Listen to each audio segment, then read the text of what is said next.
Қазіргі уақытта өзекті мәселеге айналған Жібек жолы ауылындағы айналма жолға байланысты осыдан бірнеше ай бұрын көлік және коммуникация министрі Марат Карабаев келіп, жұмыс сапары барысында осы айналма жолды жыл соңына дейін аяқтауға тапсырма берген болатын. Қазіргі уақытта мұндағы жұмыс барысы қандай деңгейде? Осы жайында толығырақ айтып берсеңіз.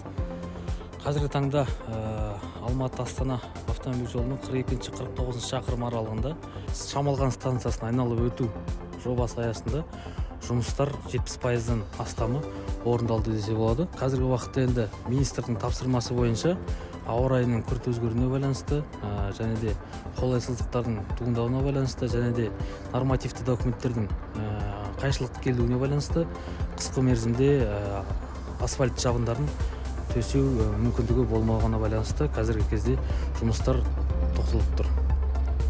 Алайда мердігер ұйым өз жұмысын толығымен тоқтатқан жоқ. Келесі 2024 жылғы құрылыс жобасына, құрылыс аясына материалдарды дайындау жұмыстарын жүргізуде.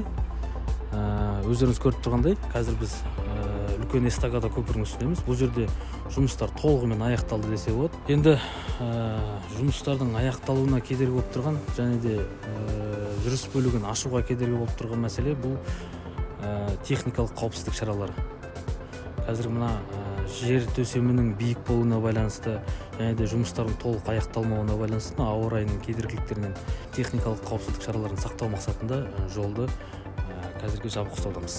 Ал енді бұл жұмыстар қай уақыттан кейін жалғасын табатын болады? 2024 жылдың мамыр айынан бастап жұмыстар қайттан жалғасады, және де 2024 жылдың тамыз айына дейін жұмыстар толық аяқтаймыз деген үміттеміз. Яғни бұл жылдың соңына дейін Жібек жолы ауылдық тұрғындар үшін бұл жол ашылмайды, иә?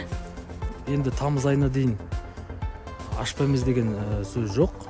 Жұмыс толығымен аяқталып, жер төсемінің жаңағы асфальт жабындары дейді ғой, сол аяқталған кезде, және де техникалық қауіпсіздік шараларын, тосқауыл қоршауларын қойылғаннан кейін біз жолды